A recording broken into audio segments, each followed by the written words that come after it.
Oh, hello! So here we are on the 15th of August 2019. Yes, so one could say that we are in mid-August, so that's how it is. Now, I'm in the polytunnel here, and I thought what I could do is take you round, and you can just see how the project here is coming on. Now, things are looking absolutely lovely. I'm feeling very optimistic about the project, getting lots of ideas going on in here about ways to move forward, and yes, things just looking great. And the fact that the autumn and, dare I say it, the winter is indeed coming, and yes, some are saying don't start all that talk now. Well, I like to use that sort of those seasons to organise, plan, and prepare in order to move forward the project in a further direction, further in the way it should go. And yes, that is indeed the way in which I am thinking. And during those months, you often have more time to think about doing things because things are not growing quite so much. So isn't that absolutely just wonderful? Now,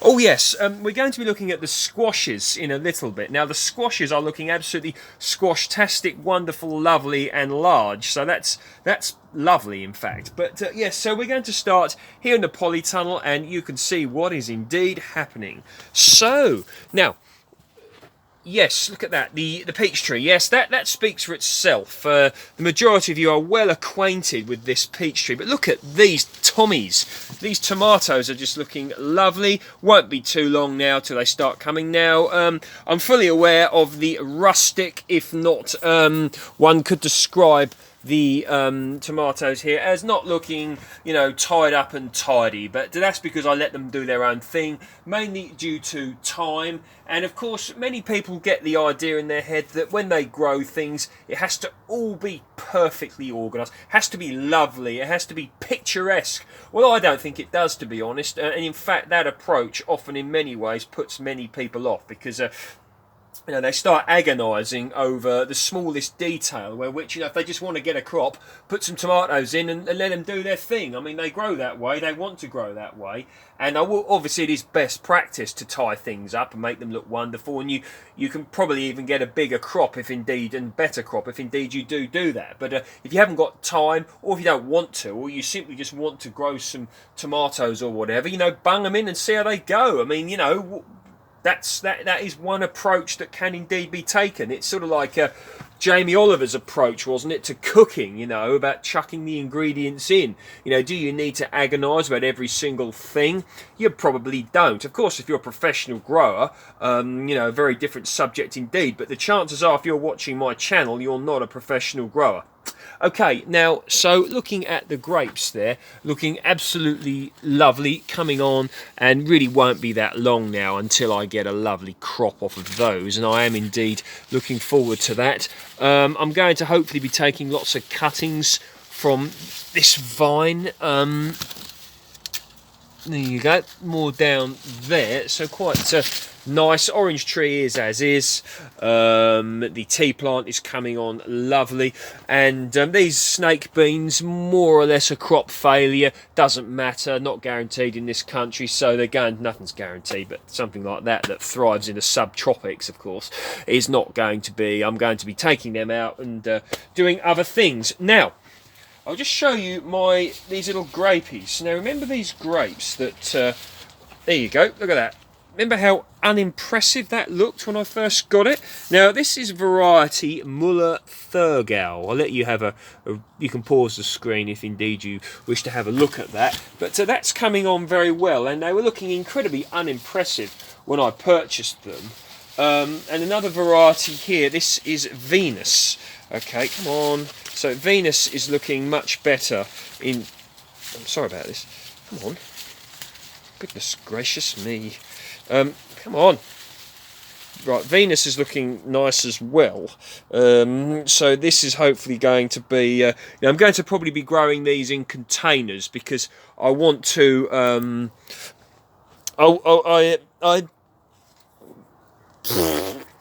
I want to have a container grape vineyard, or container vineyard. Wouldn't that be brilliant? And this is one thing I'm working on, and I'm going to be working on it hard, and that's what I'm going to be doing. So looking at those, they're looking pretty good, and in the winter months, so we potted up into bigger pots, and they're going to hopefully be wonderful. Okay, so the runner beans, still plenty more to come. Look, there, look. Thing is, a lot of these don't actually make it to the plate because when I'm out here, I eat them raw. I just love them. No, look. Imagine if each one of these flowers becomes a runner bean, and they've been moved on a lot by the rain. We had a lot of rain yesterday. It rained, for quite a few hours. Runner beans really appreciate that. Okay, so getting more and more into composting again. Done it before, loads of previous videos, you can see it, but these things take time. Water. I'm starting to tip any water that I'm getting, in containers that I'm collecting, into here in order to save more water, as well as the 2 existing water butts I've got. People, yes, here, oh goodness gracious. So the cuttings that I took, the cuttings that I took, well, these Lakemont seedless, these look good. Berry bushes, currant bushes rather, muscat blah. Intriguingly enough, it appears that the autumn royal ones failed. Intriguing stuff, but they're still happy with the cuttings I've taken here.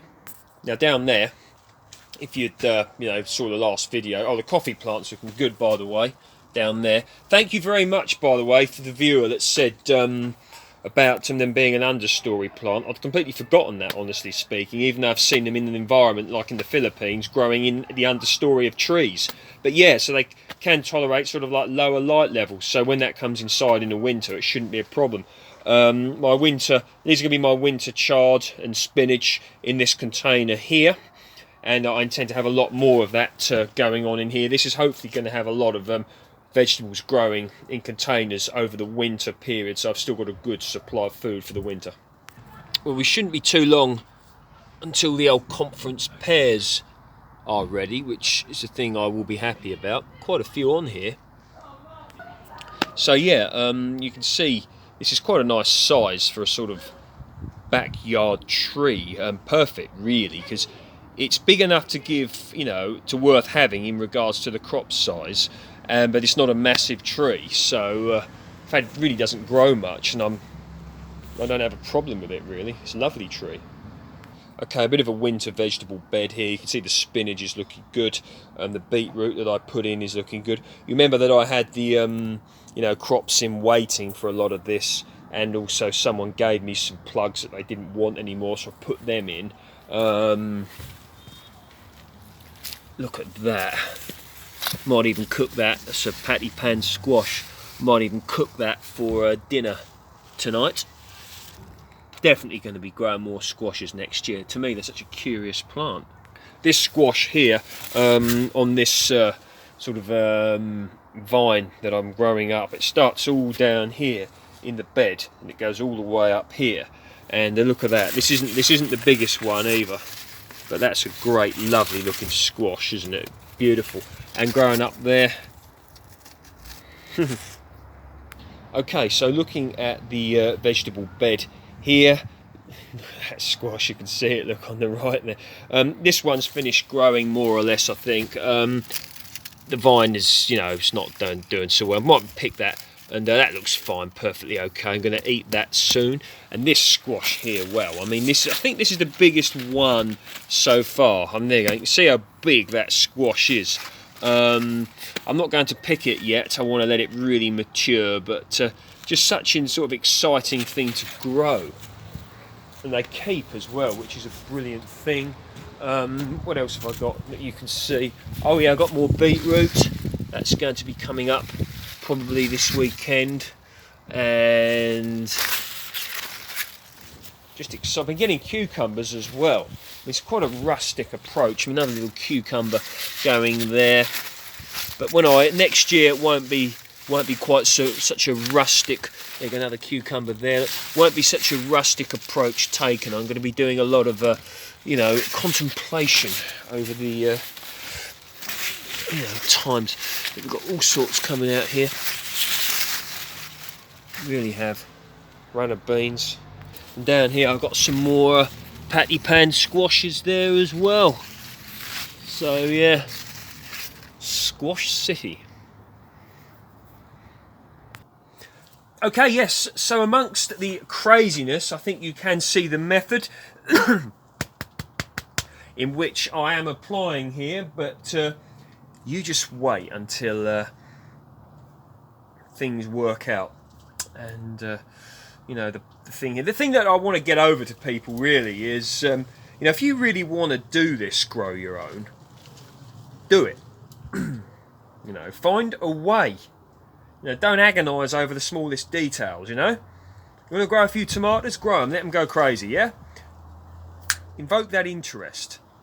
You know, because it can grow just like the plant. You know, you start off small and away you go. You know, so many things in life can be like that, whatever it may be. You know, a job, education, a relationship, a hobby, an interest, whatever. You know, just start doing something with it. Oh, before you know it, you could do really well.